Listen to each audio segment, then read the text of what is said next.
Gente, boa noite. Sobre o aviso de roupas, eu estou me acostumando com isso aqui, eu sou da idade da pedra, então aí vai devagarinho. Okay. Sobre o aviso de roupas, camisas de Corinthians e Flamengo são proibidas também, tá? Então, numa situação normal, eu pediria para vocês se apresentarem, mas aqui isso é impossível. Acho que é uma das maiores turmas que eu já dei aula nesse seminário, tá, pastor? Então, nós vamos ter algum tempo de conversa nos intervalos. Alguns de vocês eu lembro a fisionomia. Tem uma foto famosa minha sendo atendida aqui na igreja, com um monte de outras pessoas ali esperando na fila também, né? Então, alguns de vocês eu me lembro a fisionomia, talvez eu não lembre o nome, mas a gente vai matando saudade, conversando um pouco aí no intervalo. O nome da matéria é História do Pensamento Cristão, ou História da Teologia Cristã, ou História do Dogma. Eu vou ter que fazer um trabalho de ninja aqui, compactar 2000 anos de debates doutrinários em 4 aulas. Então, o que eu vou fazer, na verdade, é selecionar 4 temas importantes e vou desenvolver com vocês esses 4 temas importantes. Eu combinei com o pastor Clayton, por conta das filmagens, eu vou precisar falar direto, esse primeiro momento aqui. Então, você anota as suas questões aí no cantinho. Depois eu continuo na segunda etapa mais um pouco, fazendo a exposição da aula, e depois a gente abre para perguntas, para ajudar com a questão da gravação aí do que os irmãos estão fazendo. Deixa eu ver meu laptop aqui, só um pouquinho só. Ok. Tá. Ok. O que nós vamos fazer hoje é trabalhar a doutrina da Bíblia na história da igreja, como aí durante 2000 anos se debateu, o que se falou a respeito da Sagrada Escritura. Amanhã eu quero tentar trabalhar Pai, Filho e Espírito Santo. Vamos ver o que vai sair daí, tentar tratar das 3 pessoas da Trindade em um único encontro. E tem muita coisa para se debater a respeito da Trindade. Na quinta-feira nós vamos falar sobre pecado e graça. E na sexta-feira eu estou muito tendente a trabalhar a relação da igreja com o Estado. Me parece que é um tema muito importante para nós hoje, como na história da igreja, ou como na história da cristandade, a igreja se relacionou com os poderes constituídos. Diferente de uma matéria como Introdução ao Novo Testamento, Teologia do Novo Testamento, Teologia Sistemática, eu vou tentar ser o mais descritivo possível nas matérias, evitando da minha posição pessoal. Então, como é uma matéria mais histórica, de desenvolvimento da doutrina, então eu vou tentar descrever para vocês essa progressão do dogma, a progressão dos debates doutrinários da história da igreja. Ok, amanhã nós vamos falar um pouco sobre avaliação, então vocês aguardem. Amanhã a gente vai passar uma ementa para vocês com algumas instruções sobre avaliação. História do pensamento cristão, história da teologia cristã, história do dogma. O que vem a ser isso? Essa disciplina é uma disciplina, digamos, auxiliar, dentro das várias disciplinas que compõem os vários departamentos da teologia sistemática. Essa disciplina geralmente está ligada ao departamento de História da Igreja, História da Cristandade, e essa disciplina, ela geralmente se dedica a estudar a progressão e os debates a respeito das grandes doutrinas cristãs.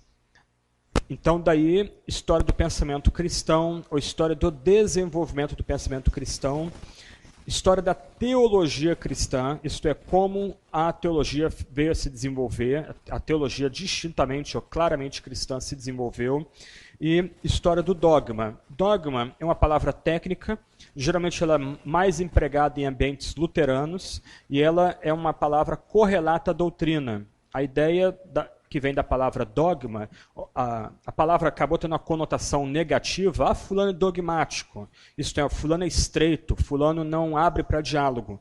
Mas originalmente a palavra dogma se referia a uma posição da igreja que era inquestionável, era basilar para a comunidade cristã como um todo. Então, dogma da Santa Trindade, dogma das 2 naturezas de Cristo, o dogma da autoridade da Sagrada Escritura. Daí, história do dogma ou história do progresso do dogma. Então, essa é basicamente uma descrição da matéria. O que vem a ser teologia? Alguém talvez aqui pergunte. Teologia, no nível mais básico, o significado é simplesmente estudo de Deus. A teologia vem de duas palavrinhas gregas, theo e logos. Então, a ideia é que theo é Deus, logos, logia, palavra, estudo. Então, a ideia é que teologia é o estudo de Deus, o estudo da divindade. No nosso caso, a gente fala de pensamento cristão ou teologia cristã. Então, a gente está pensando aqui na teologia basicamente cristã, isto é, nós estamos estudando Deus como ensinado pelo cristianismo. Esse é um ponto importante, porque algumas vezes pessoas desprezam a teologia. Algumas pessoas vão supor que basta o Espírito Santo para edificar a igreja. A letra mata, o Espírito edifica. A teologia não é necessária. O tempo que se gasta no seminário poderia se gastar salvando pessoas, salvando vidas. Esse tipo de frase fácil que muitas vezes é repetido por aí, meio um clichê que volta e meia se repete. Só que o ponto aqui, se teologia é estudo de Deus, então qualquer pessoa, mesmo alguém ligado ao candomblé, ao kardecismo, ao catolicismo, seja popular ou erudito, alguém ligado a uma comunidade neopentecostal, essa pessoa pensou em Deus, ela já está fazendo teologia.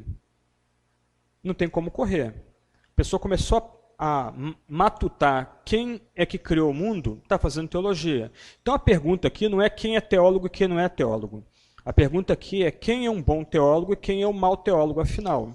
Porque no final todo mundo lida com seus deuses, com suas deusas, com as divindades. Todo mundo tem algum tipo de nexo de pensar em quem criou o mundo, quem que dá sustento para a criação, quem que dá significado para a minha vida. Mesmo marxistas, mesmo ateus, eles vão pensar em alguma noção de transcendência. Se Deus não é transcendente, então o Estado é transcendente. Então o Estado ganha quase um status de sagrado, e daí para o totalitarismo é um pulinho, né? Então, na verdade, todos nós aqui já somos teólogos. Se você é uma pessoa da igreja, se você vem na escola dominical, se você estuda para preparar uma lição de escola dominical, estuda para receber uma lição de escola dominical, você já está lidando com teologia, você está fazendo teologia. Ao supor, ao orar, nós já estamos fazendo teologia. Aliás, um dito antigo cristão é que a lei da oração é a lei da fé. O que nós proclamamos quando estamos de joelho na presença de Deus é o que de fato nós cremos no final. Então, essas são algumas palavras introdutórias, simplesmente para ajudar a gente nos guiar, na verdade, da matéria. Por que o nome da matéria? História do pensamento cristão. História da teologia cristã. O que vem a ser teologia? O que vem a ser teologia cristã?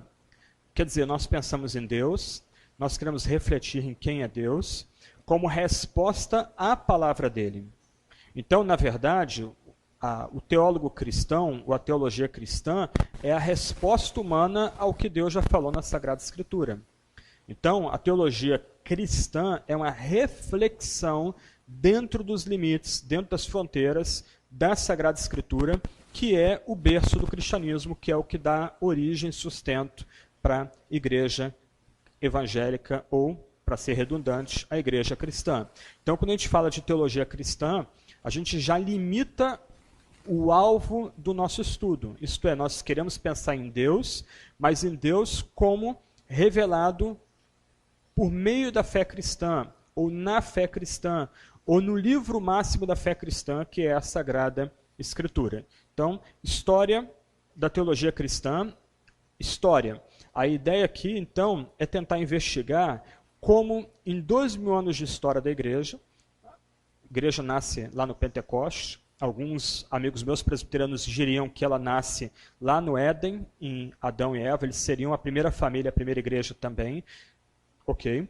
Mas o fato é, o que a história da igreja tem a ensinar para a gente? Algumas pessoas talvez torçam o nariz e digam, peraí, eu preciso só de Bíblia, não preciso de mais nada.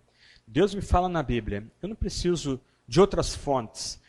E algumas vezes, algumas pessoas vão usar de forma curiosa, até o lema da reforma, somente a Bíblia, somente a Escritura, sola Escritura, para validar esse tipo de pensamento. Só que, gente, essa noção de que eu não preciso escutar ninguém, ou não preciso ler livros, não preciso estudar personagens importantes da história da igreja para aprender teologia, é, como alguém já sugeriu, uma piedosa arrogância.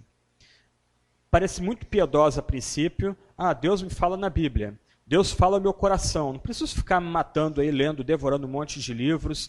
Isso aí vai matar minha fé. Eu tenho que estudar bastante o texto, eu tenho que ouvir o texto. Deus fala diretamente ao meu coração por meio do Espírito Santo. Ok, parece piedoso, mas é profundamente arrogante. O que uma pessoa que defende esse tipo de posição está dizendo, na verdade, é que ele não precisa da igreja para interpretar a Sagrada Escritura. Primeiro soco, né? Marcos Greconato deu quantos socos na mosquinha aqui?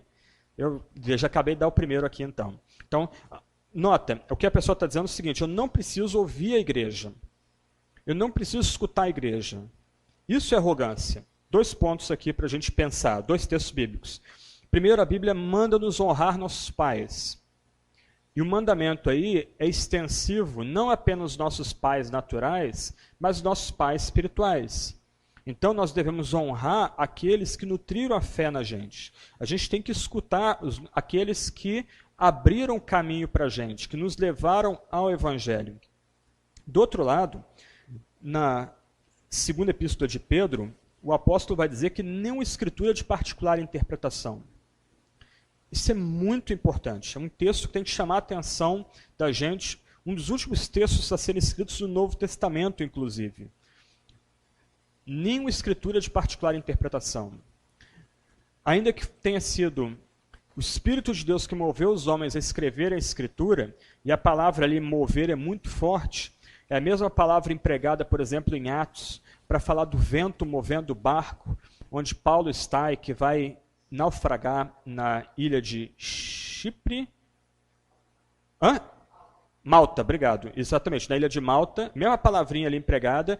Então o Espírito está impelindo, está guiando os homens a escrever a Sagrada Escritura, mas de outro lado, ninguém tem o direito de dizer, olha, essa é a minha interpretação. Então, a Bíblia não é interpretada numa perspectiva meramente individualista. A Bíblia é interpretada na perspectiva da comunidade de fé. Nós precisamos da igreja para interpretar corretamente a Bíblia. Nem o pastor tem o monopólio da interpretação bíblica na igreja. Ele precisa, ou melhor, a pregação dele precisa ser testificada pelos membros, por assim dizer. Nesse sentido, por que a história da doutrina cristã? A gente então estuda a história da doutrina cristã para entender como os nossos pais espirituais interpretar a Bíblia no passado.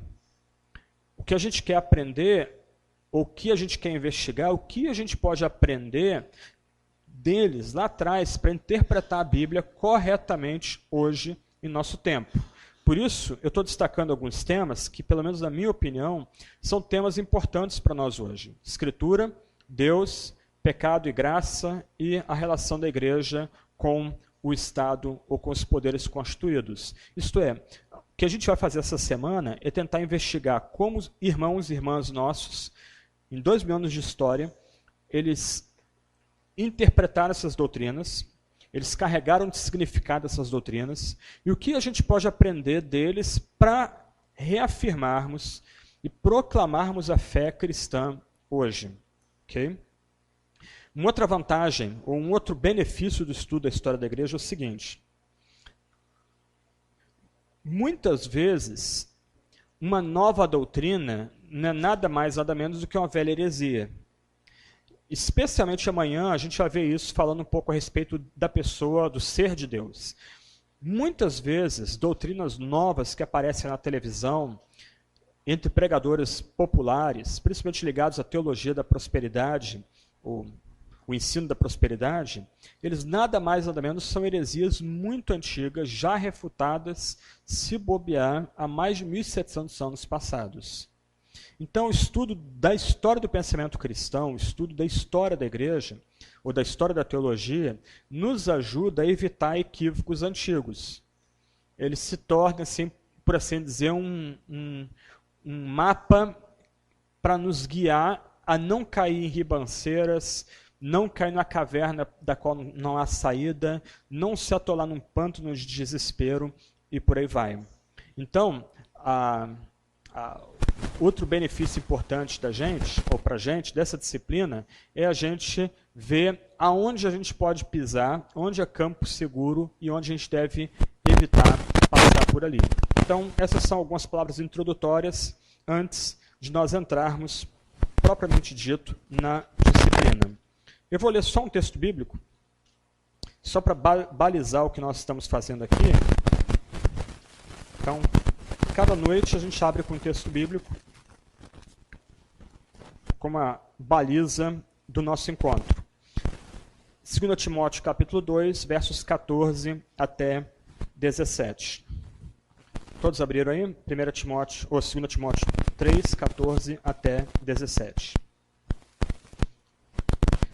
Textos que leram ou que pregaram no meu concílio, na minha ordenação. Tu, porém, permanece naquilo que aprendeste e de que foste inteirado, sabendo de quem o aprendeste, e que desde a infância sabes as sagradas letras, que podem tornar-te sábio para a salvação pela fé em Cristo Jesus. Toda a Escritura é inspirada por Deus e útil para o ensino, para a repreensão, para a correção, para a educação na justiça, a fim de que o homem de Deus seja perfeito e perfeitamente habilitado para toda boa obra.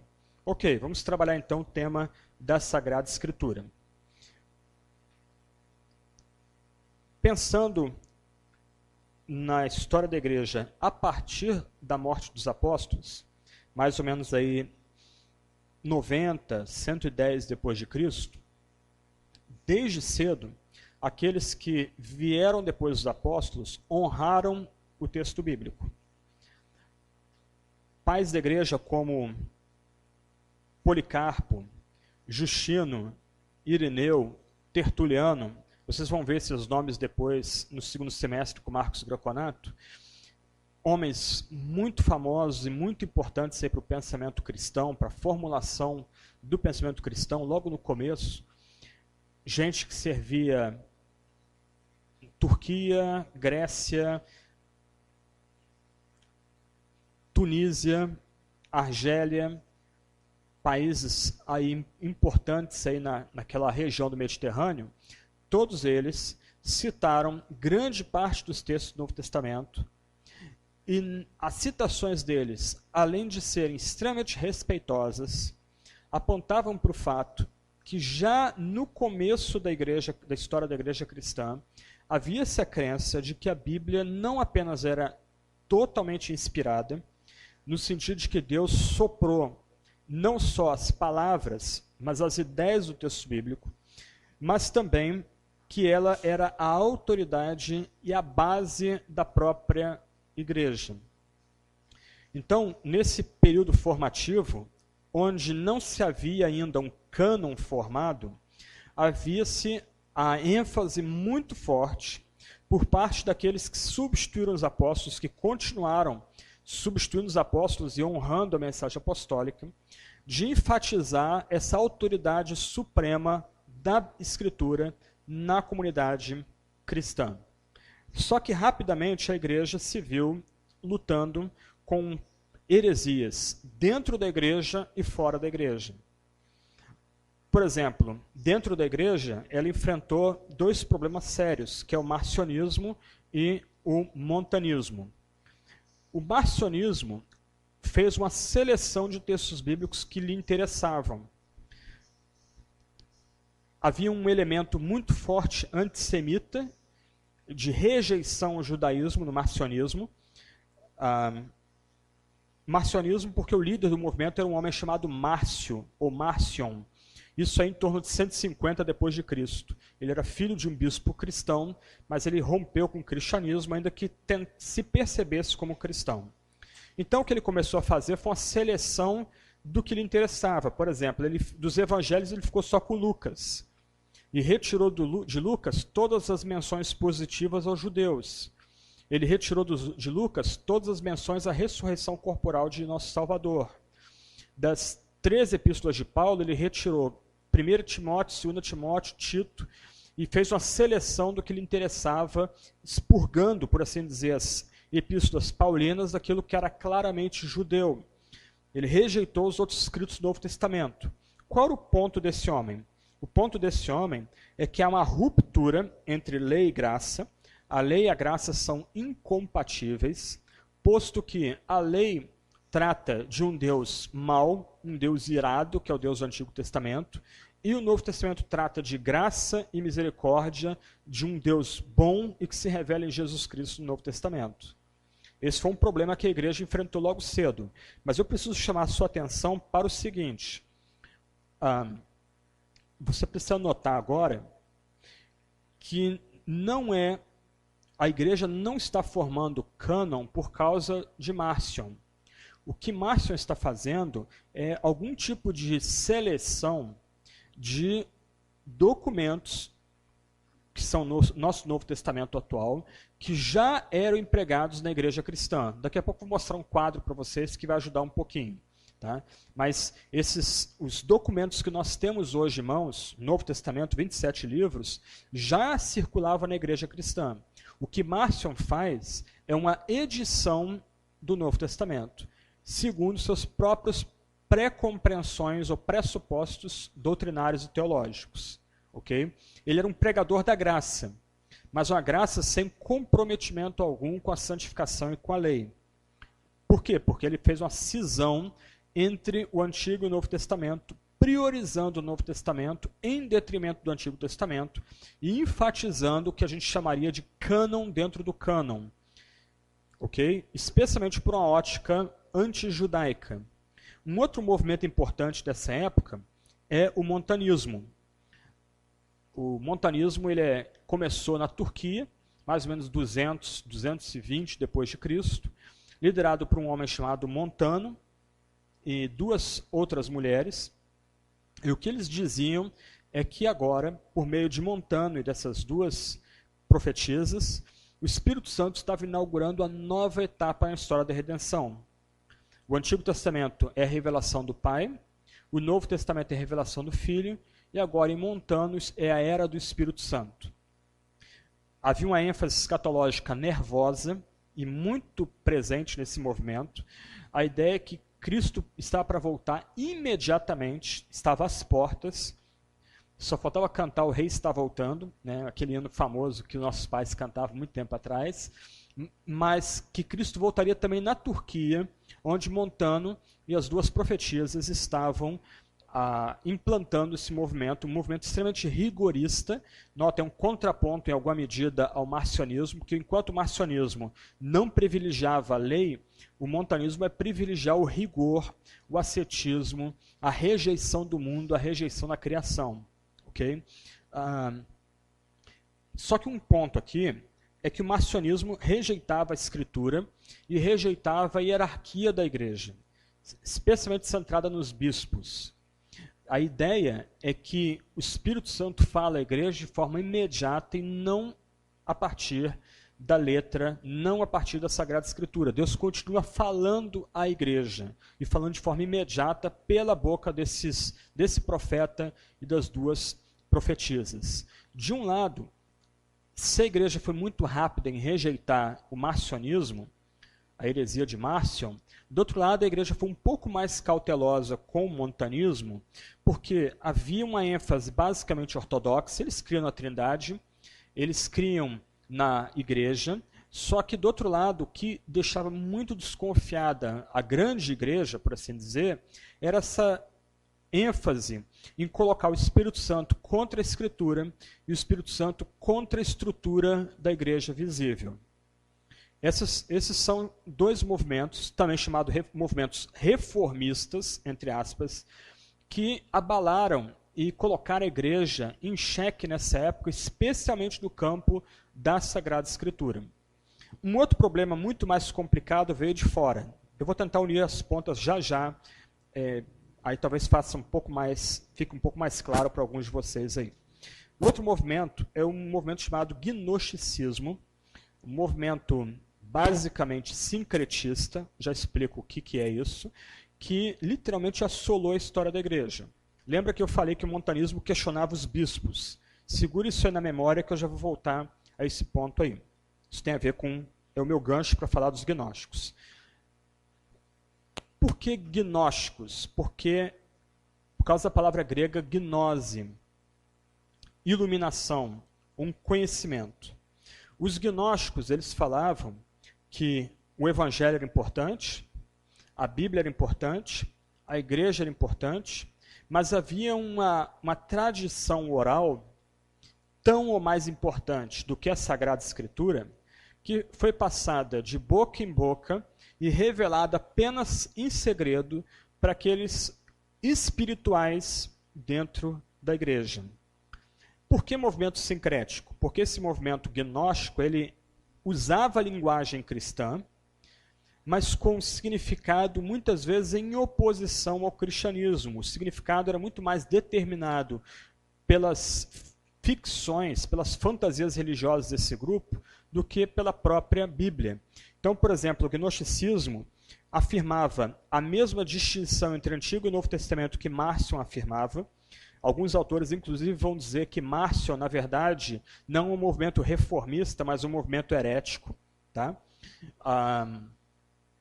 Só que, do outro lado, o movimento gnóstico foi muito mais radical, porque ele entendia que não havia, diferente de marcionismo, dois deuses lutando pelo universo, mas havia uma hierarquia de divindades, onde a criação surge, a matéria surge, por causa de uma rebelião de uma divindade inferior, e agora a divindade superior, que tem interesse em salvar o espírito, ela envia Jesus para salvar o espírito dos iluminados e dos eleitos dentro da comunidade cristã. A noção aqui é que o mundo é dividido em três grupos principais. Os pecaminosos, os pecadores, que são aqueles que estão fora das fronteiras da igreja. Os carnais, que são os crentes simples. E os espirituais, que abraçaram o gnosticismo, que rejeitava a criação, rejeitava o sacrifício vicário de Cristo, rejeitava inclusive a ressurreição dos mortos. Para eles o Espírito Santo era uma mera energia impessoal. E a Bíblia não era um texto importante. Mais importante era essa suposta tradição oral que foi passada de uma forma secreta por algumas pessoas, e somente os iluminados, somente os espirituais, os pneumáticos na igreja podem receber essa revelação espiritual, ou essa revelação mais importante até do que a Bíblia. Como a igreja responde, então, ao gnosticismo, como também o montanismo e assim também ao marcionismo? Primeiro, a igreja vai enfatizar a autoridade da Sagrada Escritura. A Bíblia é o livro que fundamenta a própria igreja cristã. Por exemplo, Marcion privilegiava o evangelho de Lucas e rejeitava os outros evangelhos. Os gnósticos rejeitavam todos os evangelhos como carnais, mas enfatizavam o evangelho de Tomé, evangelho de Maria, Atos de Paulo e Tecla, Apocalipse de Pedro, etc. e tal. Só um parênteses aqui. Eu gosto muito de filmes sobre Jesus Cristo. Então eu tenho alguns lá em casa, Paixão segundo Jesus, Jesus de Nazaré de Franco Zeffirelli. Então eu tenho uma coleçãozinha de filmes sobre Jesus que eu gosto de ver e ter na minha videoteca. Só que é curioso notar, alguns anos atrás passou um filme na Sessão da Tarde, eu esqueci até o nome dele, tão ruim que é, sobre Jesus, que aparece Jesus menino, pegando barro, montando um passarinho no barro, ele assopra, o passarinho ganha vida. Uma das irmãs de Lázaro é apaixonada por ele. Quando ele morre, sai da pedra, não do peito dele, a sangue. Vocês talvez tenham visto esse filme à tarde, semana de Páscoa, alguma coisa assim. Se não viu, também não perdeu nada, também não. Mas é curioso que esse é o primeiro filme em Hollywood a não ser baseado nos evangelhos sinópticos, Mateus, Marcos, Lucas e João. Ele é todo integralmente baseado no Evangelho de Tomé. É um texto que você encontra na internet. Se você digitar no Google o Evangelho de Tomé, você pinça lá. Ele é um livreto pequeno, chato demais para ler, mas vale a pena você ler para até compará-lo com os Evangelhos sinópticos. Mas é curioso, ele é uma ruptura. Quando Paixão de Cristo estreou no cinema, houve um rebuliço, muita crítica, paulada de tudo quanto é canto. Por quê? porque depois de muito tempo, talvez uns 30 anos mais ou menos, Paixão de Cristo foi o primeiro filme a respeito de Jesus feito em Hollywood que encara os evangelhos sinópticos como livros históricos fidedignos. E daí a razão de muita crítica dura, amarga, feita contra o Paixão de Cristo do Mel Gibson, que como obra de arte é um bom filme, não pode ser usado para pregar, para pregação, esse tipo de coisa. Ok, fecha parênteses. Então a igreja rejeitou o gnosticismo, montanismo, marcionismo, afirmando a autoridade suprema do texto da Sagrada Escritura. Um dos pais da igreja que eu mais gosto é Irineu de Lyon. Ele estudou com João, apóstolo, quando criança, foi catequizado por João. Ele andou com Policarpo, um grande mártir da fé cristã, que também andou com o apóstolo João. E não se sabe por quê, ele era de origem grega, ele acabou indo para a França, para a Gália, terra de Asterix, Obelix, Chateautorix e etc e tal. Ninguém conhece Asterix aqui, não? Ah, algumas? Opa, legal. Leiam, é um ótimo divertimento, ok? Então ele não sabe por que ele acabou indo lá, supõe que ele talvez fosse escravo, e por isso ele acabou indo para a França. Esse homem, é curioso, ele, no seu famoso livro Contra as Heresias, ele vai dizer que ele era um pastor, um bispo, de uma igreja basicamente de escravos, de gente pouco instruída. A maior parte da igreja dele não conhecia o grego, que era o inglês da época, mas ele, porque entendia ter responsabilidades pastorais para aquela comunidade, se percebia chamado para estudar o gnosticismo e destruir o gnosticismo. E ele escreveu um livro chamado Contra as Heresias, Adversus Hereses, publicado pela Paulus, principal publicadora católica em português, uma edição fantástica, muito legal, com bastante nota de rodapé para ajudar a interpretar o texto. Ele literalmente desmonta o gnosticismo. Ele é o primeiro homem na cristandade a ler todo o material gnóstico. Ele foi fundo, ele começou a pegar o material, fontes primárias, lendo aquele material para tentar reconstruir o gnosticismo, para ridicularizar o gnosticismo, mostrar as coerências, as contradições deles. Por exemplo, um líder gnóstico dizia que quem é morto na cruz é Jesus e não Cristo. Quando Jesus é batizado, o espírito crístico baixa nele. Quando Jesus vai ser crucificado e grita, Deus meu, porque me desamparaste, é porque Cristo abandona Jesus na cruz. Porque Deus não pode sofrer. Do outro lado, alguns outros gnósticos, líderes gnósticos, diziam que, na verdade, quando Jesus vai ser levado para a cruz, quando ele cai ali na hora de estar carregando a cruz na direção do Calvário, saem da mão dele raios de luz, todo mundo fica meio cegueta. Algumas fontes vão dizer que Judas é capturado no lugar de Jesus, as pessoas ficam meio cegas, pegam, ele está com a camisa do Flamengo, aí pegam Judas, pegam Judas e botam ele na cruz. E Judas, como estava tentando conspirar para que a divindade de Jesus fosse manifesta, né, isto é, a traição de Judas foi uma tentativa de obrigar Jesus a instaurar o seu reino em poder. Por isso ele grita na cruz, Deus meu, porque me desamparaste. Olha, eu fiz o que eu fiz para que Jesus se manifestasse como rei. Ele não só não se manifesta como rei, mas eu sou crucificado no lugar dele. Então, aí Irineu bota tudo isso no livro dele. Olha as contradições. Valentiniano que está dizendo isso aqui. Olha, outro líder gnóstico que escreveu isso aqui. Lá pelas tantas no livro dele, eu vou voltar a falar sobre ele já já, ele vai dizer o seguinte: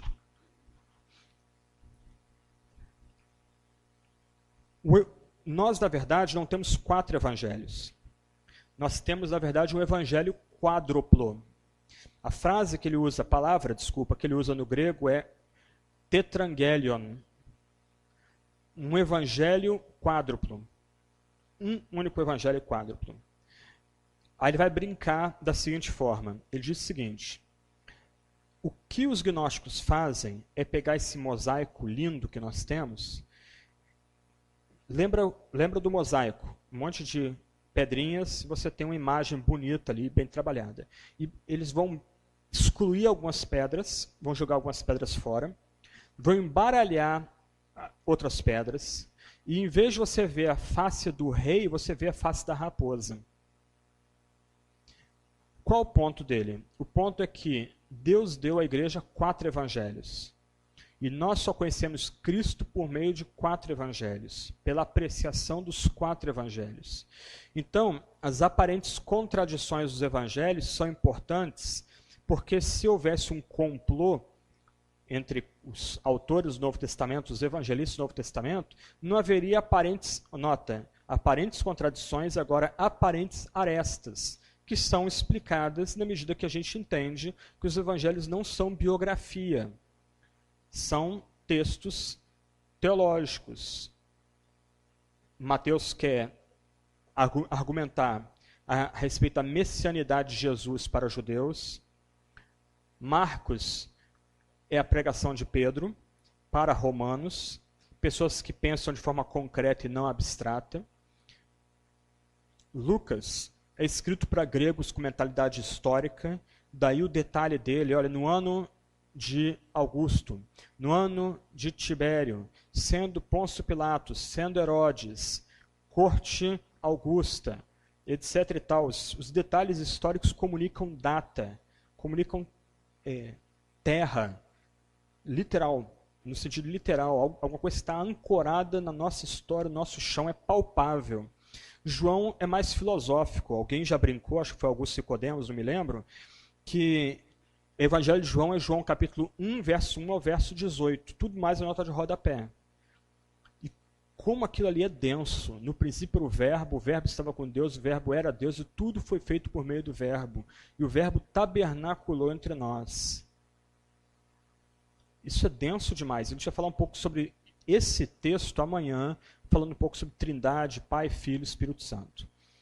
Então, Irineu, especialmente Irineu, mas outros pais da igreja, vão oferecer Bíblia, a autoridade da Bíblia, a harmonia da Bíblia, o poder do texto bíblico contra as loucuras de dentro e de fora. Mas há um outro ponto aqui, eu falei de bispos há pouco, pedi para você guardar isso na memória. Lembra, os gnósticos vão dizer que o que eles têm é uma tradição oculta que é passada de boca e ouvido, igual um telefone sem fio, aparentemente incorruptível, que num telefone sem fio, uma brincadeira de telefone sem fio nunca acontece, mas que só os espirituais da igreja têm essa revelação. O que especialmente Irineu vai afirmar é que, de um lado, é uma perda de tempo debater Bíblia com esse tipo de gente. Porque eles sempre vão torcer a Bíblia segundo as suas compreensões errôneas. Então, ficar abrindo a Bíblia para debater versos bíblicos com eles é literalmente uma perda de tempo. O óculos deles é diferente. Então, o que Irineu vai afirmar? Ele vai dizer o seguinte, e eu vou deixar isso aberto por enquanto, talvez eu volte isso depois.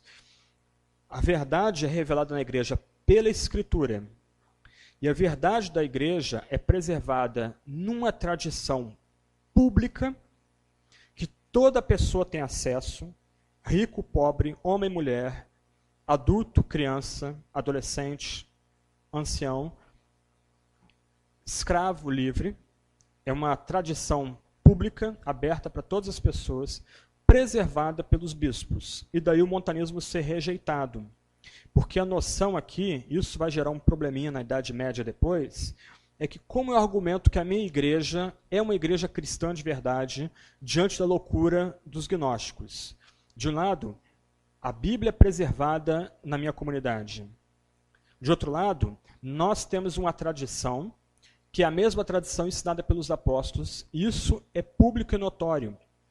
Isso é ensinado em todo canto do mundo, da igreja católica. Isto é, a igreja não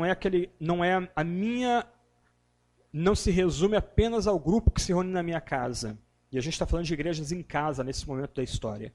A igreja é a igreja espalhada em todo canto da terra.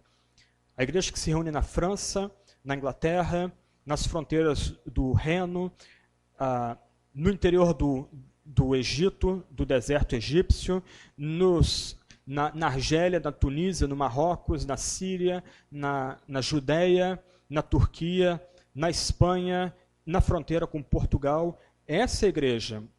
a igreja de todos e para todos, é uma igreja inclusiva, que é aberta para todo tipo de gente, na medida que se arrepende e abandona seus pecados. Então, um argumento de Irineu é que a igreja verdadeira é aquela que privilegia a Bíblia e que privilegia a tradição. Já falo sobre isso. Mas a igreja verdadeira é aquela que tem bispos que foram ordenados pelos apóstolos ou ordenados por outros bispos ordenados pelos apóstolos. Então, no livro dele, ele vai montar um argumento baseado na igreja de Roma, que já era uma igreja bem estabelecida no final do segundo século. Então, ele começa a traçar uma linhagem que vai chegar a Pedro, como aquele principal bispo da igreja em Roma. Então, olha, o bispo que hoje está numa das principais igrejas da cristandade, e é interessante que Irineu é um crente de fala grega, do lado oriental do império. Então, essa igreja, uma das principais igrejas da cristandade, ela foi fundada por um apóstolo, e aquele que sucedeu esse apóstolo foi ordenado por ele, ou consagrado por ele, que consagrou outro bispo, que chegou ao quinto ou sexto bispo, como nós temos hoje aqui. Então, daí o montanismo foi rejeitado também. Porque, em alguma medida, a igreja organizada, como nós temos aqui, a igreja visível, organizada em torno de bispo, presbítero, diáconos, estrutura, essa igreja também é parte integrante da doutrina cristã mais básica. Eu diria quase evangelho, mas aí não tem como desenvolver isso, vou parar por aqui. Mas a crer na igreja visível é parte integrante da crença cristã. Isso é especialmente importante num tempo como o nosso, altamente individualista, que começa a surgir, inclusive, gente que se chama de desigrejados. Isto é, eles não precisam da igreja.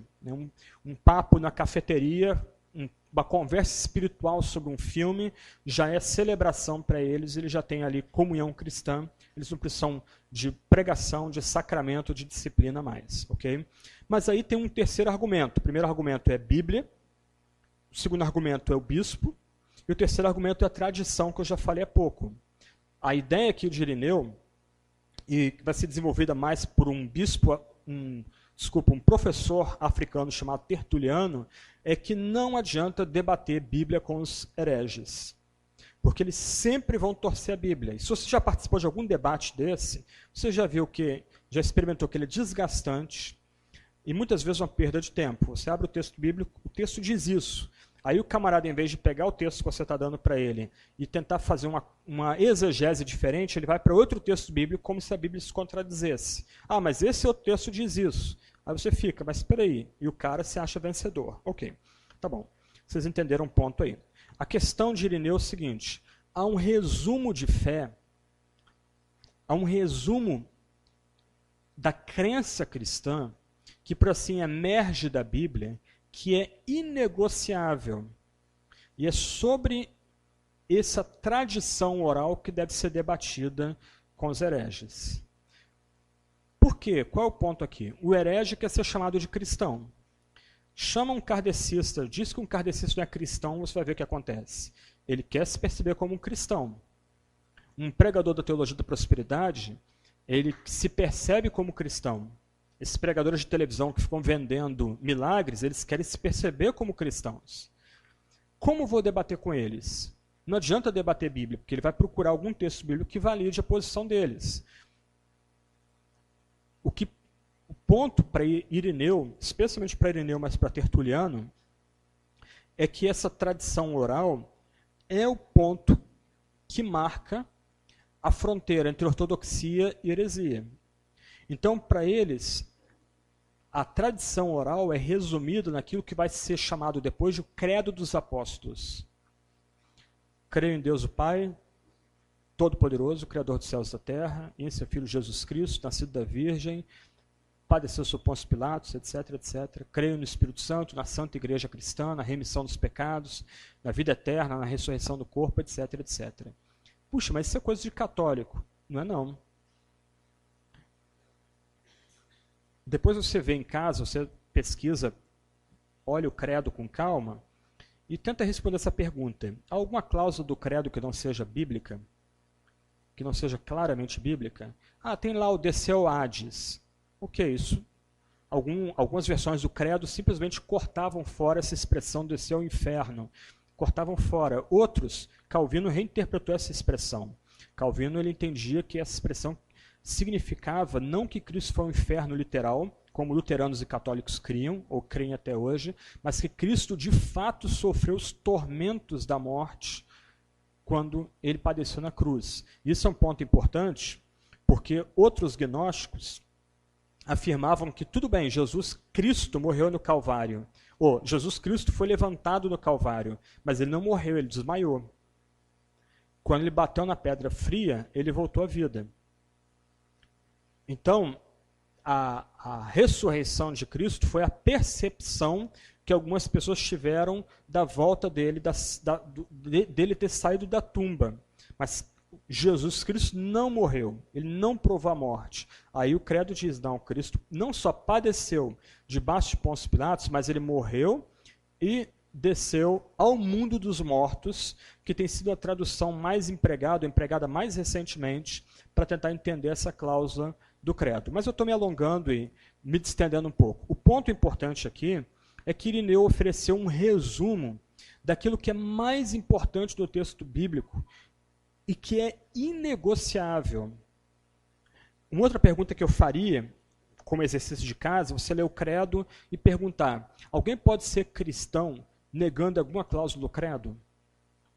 Dá uma olhada depois lá. Leia pausadamente, são 12 cláusulas, leia pausadamente, uma a uma, e pergunte, alguém pode ser cristão negando isso aqui? Tirar uma cláusula aqui, o cara pode ser cristão de forma nenhuma. Já vou antecipando. De forma nenhuma. Então, Escritura como o texto formativo da igreja cristã. Os bispos nomeados pelos apóstolos ou por alguém ligado ao colégio apostólico como aqueles que interpretam a Sagrada Escritura na comunidade cristã. E a interpretam de forma pública. E a Escritura pode ser lida por qualquer pessoa dentro da igreja, diferente dos gnósticos, que vão ensinar que somente aqueles iluminados, somente uma elite dentro da igreja, podem interpretar ou conhecem as doutrinas mais profundas de Deus. E a terceira resposta é que a Escritura é resumida numa tradição, numa regra de fé, é a expressão que era usada para falar do credo apostólico, numa regra de fé que está além de qualquer debate. Que a pessoa, para ser cristã, tem que concordar com aquilo. Então, num debate, de forma prática, a pessoa, o crente, o cristão nos primeiros séculos da história da igreja, ele não debateria a Bíblia, o texto bíblico. Ele não ficaria preocupado em argumentar, por exemplo, a partir de Isaías 53, que era necessário que o nosso Salvador viesse, padecesse, sofresse, morresse e ressuscitasse para salvar a muitos. Ele não perderia tempo. Ele desmascararia o herege, colocando contra ele a tradição oral preservada em igrejas apostólicas, que era igualada à própria mensagem pregada já em Atos dos Apóstolos. Então, há um único Deus, esse Deus criou todas as coisas, esse Deus sustenta pelo seu poder todas as coisas. A palavra grega ali empregada é muito forte, Pantocrator, ele é o soberano supremo. E uma ironia hoje, por exemplo, pessoas negando a soberania de Deus e de seu Cristo e querendo ser percebidas como cristãs. O debate não é a questão da teologia relacional, teísmo aberto, não é um debate de calvinismo e arminianismo. É um debate entre cristianismo e uma reinterpretação de Deus, na medida que um dos primeiros artigos do credo é comprometido. Eu creio em Deus o Pai, Todo-Poderoso, Criador dos céus e da terra. Nota, ele só pode ser o Criador porque ele é todo-poderoso.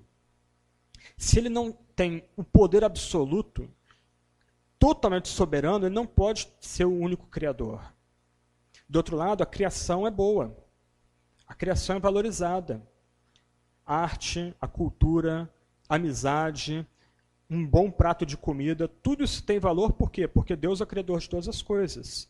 E mesmo com o pecado, porque a segunda parte do credo pressupõe a doutrina do pecado, Deus não deixa a gente sozinho, ele manda seu filho.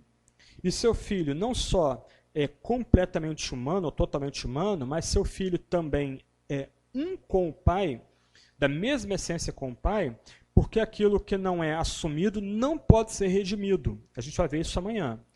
Se Deus, na pessoa do Filho, não assume a nossa natureza humana, nós não temos esperança de ressurreição da carne e vida eterna. E por aí vai. Rompeu a fronteira, deixou de ser cristão.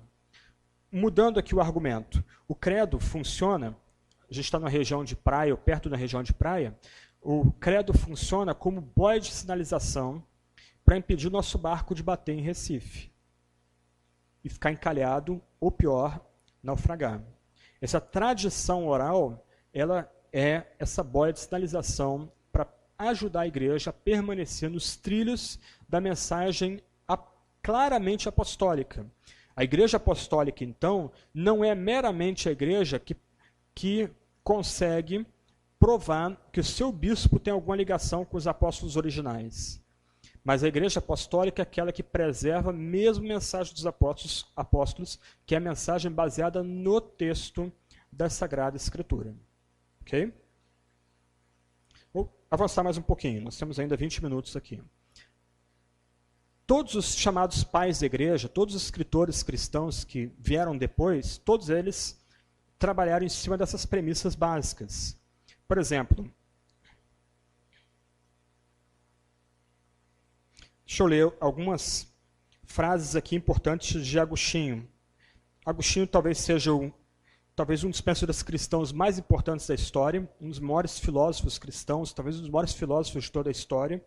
E ele foi um dos que mais claramente afirmaram o que passou a ser conhecido depois como a inerrância da Sagrada Escritura. Isto é, a Escritura não tem erro, ela é completamente confiável, infalível em tudo que ela diz a respeito de criação e salvação e de interpretação da criação também. Por exemplo, ele vai dizer, as Escrituras Sagradas, absolutamente verídicas. Depois, Deus instituiu também a Escritura chamada canônica, investida da mais alta autoridade. Nela acreditamos a respeito de tudo que convém não ignorar e que somos incapazes de conhecer por nós mesmos. Quer dizer, a Escritura oferece para nós aquilo que nossa razão nunca alcançaria, que é a palavra de salvação, a palavra de que o Deus que criou todas as coisas não só sustenta a criação, mas mesmo no meio do pecado, da loucura e da miséria, envia o Filho dele para salvar pecadores. A gente não tem como chegar racionalmente a essas verdades somente por divina revelação. Não nos cabe formular juízos a respeito da tua Escritura, ainda que contenha passagens obscuras. Isso é bem interessante.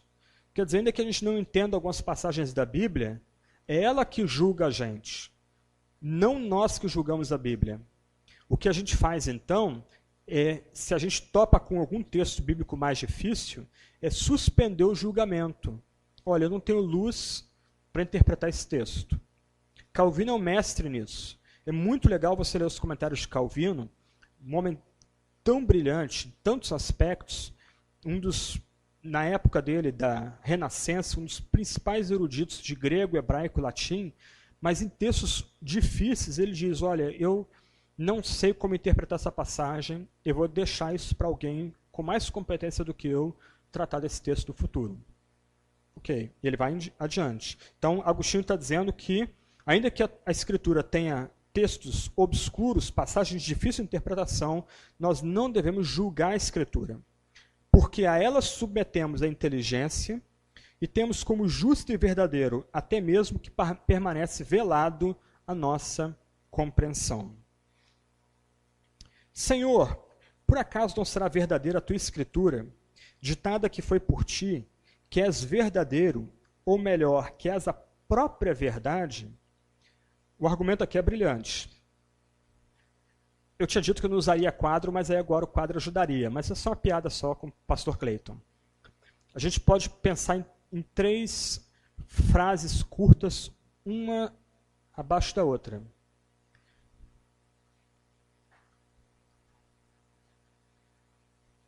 Deus não erra. Primeira frase. Agostinho está dizendo aqui que Deus é a verdade. Por isso que a gente confia na Escritura. Então, Deus não erra. Deus nos dá sua palavra.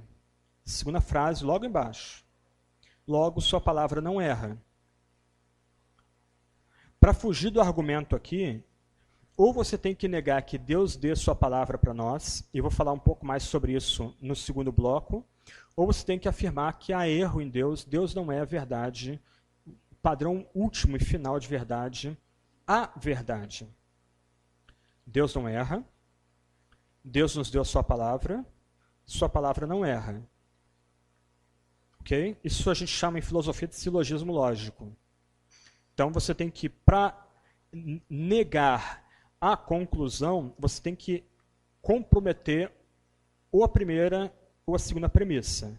Ou afirmar que há erro em Deus, ou afirmar que Deus não se revela. Tá? Então, o ponto de Agostinho aqui é que ele confia na Escritura. A Escritura é verdadeira porque Deus é verdadeiro.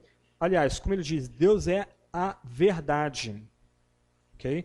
O pastor Clayton falou de Harvard aqui. Ela foi fundada por puritanos, especialmente para atacar a senhora ignorância e preparando ministros bem educados para o ministério cristão.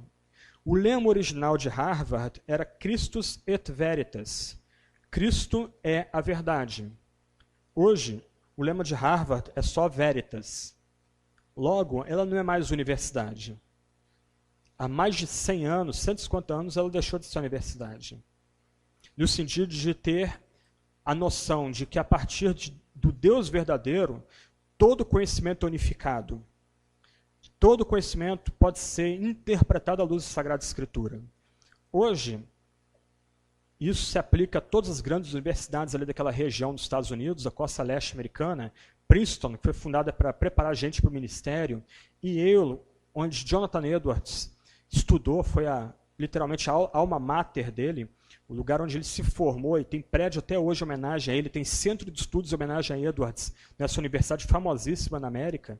Hoje, você não tem nem traço do cristianismo ali, mesmo que, por exemplo, em Yale você veja pelo menos 4 grandes igrejas cristãs belíssimas, com arquitetura do século XVIII, século XVII, os horários litúrgicos, se toca o sino, mas cristianismo mesmo, vital, cheio de vitalidade, não há mais ali. Por quê? Porque a verdade foi desconectada de Cristo. Agostinho, de forma brilhante, está lembrando a gente que nós só conseguimos interpretar o mundo, a criação e a própria Escritura se nós partirmos da pressuposição de que Deus é a verdade. Ele personifica Deus, como Paulo faz em Gálatas, ele diz, o que a minha Escritura diz, eu digo. Quer dizer, a Escritura é palavra de Deus no sentido mais profundo que há de significado. Quando você lê o texto bíblico, segundo Agostinho, é Deus falando para você no texto bíblico. Em cada linha, em cada palavra, em cada izinho, cada ponto. Os agiógrafos são os dedos de Deus. O Espírito de Deus fala, mas por meio dos homens. E que homens? Aqueles que escreveram o texto bíblico. Isto é, Agostinho, ele não nega que o Espírito Santo continue falando. E essa é uma crítica que os montanistas faziam aos bispos, como se eles fossem muito frios. O Espírito Santo fala, mas ele fala pelos homens que ele mesmo inspirou, isto é, aqueles que escreveram a Sagrada Escritura. Estes livros são obra dos dedos de Deus. Foram compostos por inspiração do Espírito Santo aos santos. Todo aquele que nas Escrituras entende de modo diferente ao do autor sagrado, engana-se, em meio mesmo da verdade, visto que as Escrituras não mentem. Olha a frase dele aqui perceptiva, a última. A fé cambaleará se a autoridade das Escrituras vacilar. E não é o que a gente vê hoje. A igreja evangélica brasileira parece uma bagunça de vozes. Parece um monte de gente falando ao mesmo tempo e você não entende nada. E a fé das pessoas cambaleando. O que era heresia se passando por ortodoxia. O que era ortodoxia se passando por heresia. Por quê?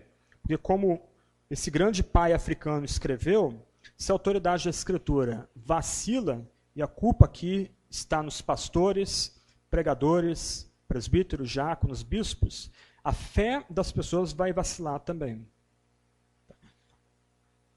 O risco de estudar história é tornar a história uma visita ao museu. Então, deixa eu tentar, nesses 10 minutos finais, eu juntar uns pontos aqui, e a gente volta daqui a pouco, falando um pouco sobre cânon e reforma, e a visão da Bíblia na igreja contemporânea, no período contemporâneo. Eu falei aqui um pouco sobre montanismo, marcionismo, gnosticismo, 3 heresias que estavam atacando e tentando destruir o próprio fundamento da igreja, que é a Sagrada Escritura. Desculpa se eu tenho feito alguns parênteses, dado algumas voltas aqui, mas isso é importante.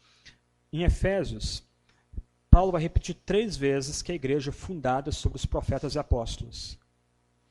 Quando em Efésios 4 ele fala profetas e apóstolos, pastores, mestres e evangelistas, ele não está igualando pastores, mestres e evangelistas a apóstolos e profetas, como algumas pessoas tendem a supor hoje na igreja contemporânea. O ponto dele é que o fundamento da igreja, a igreja só existe, ou melhor, a igreja só tem direito a ser igreja se a mensagem dela, o que dá sentido e significado para ela, é a mensagem dada pela boca dos profetas e dos apóstolos do Antigo e Novo Testamento. E quem traz essa mensagem para o restante da comunidade é o evangelista e é o pastor mestre. Então, se você ler Efésios 2 e 3, Paulo vai citar que a base da igreja, o que dá sustento para a igreja, é a mensagem profética apostólica. Em Efésios 4, ele repete isso, só que o que ele inclui agora é que os apóstolos e profetas estavam no passado. O que Deus deu para eles é irrepetível, não volta mais, é dado uma vez por todas. Só que aquilo chega a nós por meio de evangelistas e pastores, mestres, é um único grupo de pessoas.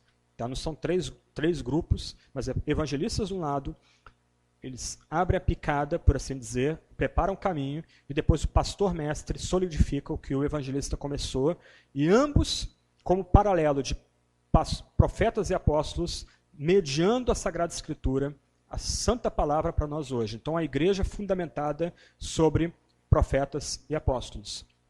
Só que esses 3 grupos estavam desafiando isso. Eles estavam colocando isso em xeque. E alguém pode ter pensado, puxa, coisa chata, ficar estudando sobre heresia lá do 2º e 3º século. Se você depois começa a estudar um pouco mais sobre gnosticismo, montanismo, marcionismo, e começa, se você tem paciência, eu não tenho, mas começa a escutar um pouco esses pregadores de televisão de sábado de manhã, a mensagem desses pregadores de televisão é a exata mensagem dos gnósticos, marcionitas e montanistas do 2º e 3º século. Eu não tenho tempo para ampliar isso. Eu faria um estudo, uma brincadeira indutiva com vocês, para vocês perceberem isso, mas eu vou colocar da seguinte forma. Pega o discurso padrão da Universal do Reino de Deus. Okay? Eles falam de salvação. Eles falam da morte de Jesus. Mas, do outro lado, com um significado completamente diferente do significado ortodoxo, como nós cremos. Quando nós falamos de salvação, nós estamos falando de salvação do que e de quem? Nós estamos falando de salvação do pecado, do horror do pecado, da loucura do pecado, da falta de sentido e do inferno que é o pecado, mas nós estamos falando que nós somos salvos, não do inferno, mas da própria ira santa de Deus. Por isso, Cristo morre na cruz pelos nossos pecados. Cristo grita, Deus meu, porque me desamparaste, não é porque Deus abandonou ele, como os gnósticos queriam supor, mas porque a ira de Deus foi derramada sobre Cristo. Deus o fez pecado por nós. Ou como Atos 20, 28 diz, Deus comprou a igreja com o seu próprio sangue. E com isso nos é garantido novos céus e nova terra, a ressurreição do corpo.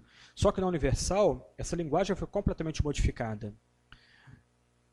Cristo vem para dar bênçãos para a gente.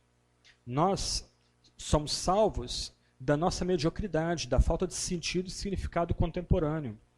Ser um bom cristão é receber dádivas ligadas a dinheiro, poder, casamento, dádivas meramente materiais. Com isso, você pode notar, todo o discurso de pecado na Universal do Reino de Deus foi eliminado. Não há uma única palavra sobre pecado, qualquer que seja, no discurso deles. E você vê a prova disso na programação da Record, que eu passo longe daquilo ali. Ela que nasceu como comprada pelo Fanini, grande pregador batista, ou pregador famoso entre os batistas. Ela foi comprada originalmente por Fanini. Fanini depois passou para a Universal, o canal Record. Mas ela foi inaugurada para ser um contraponto à Globo, canal para a família. Pífio. Mas por que essa aparente contradição?